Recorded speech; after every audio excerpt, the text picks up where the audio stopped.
Alvin Chy-Quene. I was with the BAOR in Germany before the fall of the wall, and I used to visit Spandau prison once a month when the British had their turn in guarding Rudolf Hess, and I got friendly with a few Russian officers. Can you remember why you volunteered? What made you volunteer? Yeah, I wanted to leave the island. My family wasn't rich enough to send me abroad to study, and I just wanted to go together. My parents didn't know I was in the Air Force until I left. We were billeted up in Port of Spain, not far from where I live, and when we were free to go home in the evening, I would go by a friend and change the uniform, go home or something happened. Because I was fortunate, I had two homes by my granny and one dad.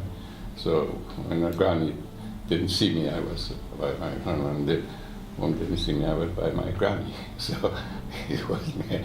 And if I remember too, in the early days, Trinidadians didn't have respect for anybody in a uniform. You see, so whatever uniform you wore, you didn't get much. So it wasn't patriotism that made you volunteer? I wouldn't say patriotism. Answering that in an off thing, when it comes to the selection to the Royal Air Force, after the medical, we queued up there to go in, and there were two or three officers or civilian men. I said, why you join? Why do you want to join the Air Force? And a lot of us were waiting outside, and somebody comes and said, what did they ask you? Why you want to join? What did you say? So the general thing was, we want to defend king and country. At that time, England had a king. So when I went in, they said, you come out and said, why do you want to join the Air Force? To defend king and country, sir, or Miss whoever it is. And that was it, of course. Yeah, that was more important than, I think, the medical and the other selection. There was a simple educational test for the Air Force and the medical and this selection. And as far as I remember, nobody was turned down. I think England panicked in the last years of the war and took, let's say, anything they could find to fight the country. I started us in the mechanical branch. I was going to be an aircraft fitter, a mechanic or something like that. And in the winter, we had to work, of course, in the hangar. And the hangars are always huge place with a huge open door. And I had a friend, another Trinidadian, who was a clerk GD. I think he was a LAC. And in those days, they had 3 ranks. Clerk general duties 2 and clerk general duties 1, if I remember, and the next one is LAC, leading aircraft man who had a propeller here. And the next one was the lowest NCO, was corporal. And the orderly room was very near to the hangar we used to work in. And when break time comes, the NAFI van will come, and outside the hangar, and his office was the orderly room. He used to run out the office and come and join a handful of us who were training as air mechanic and have tea and bun and everything. And in the winter, freezing like that, I used to look at him coming, walking in a nice, warm, orderly office. And I said, no, I can't take this too much. I'm going to change trade. And a few months later,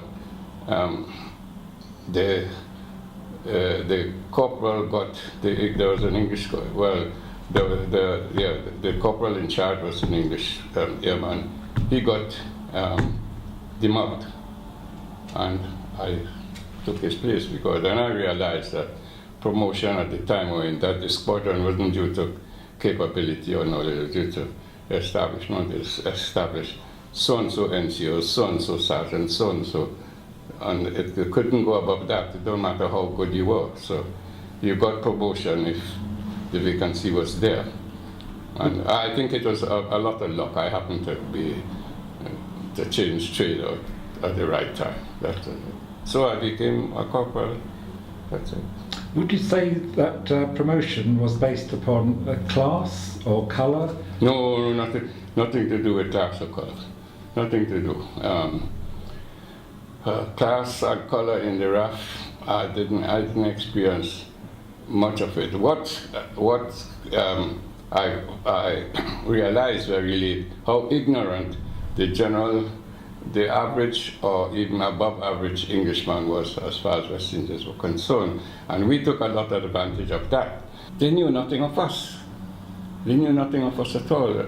So even some of the senior flight sergeants or warrant officers, they honestly thought we lived in trees in Jamaica.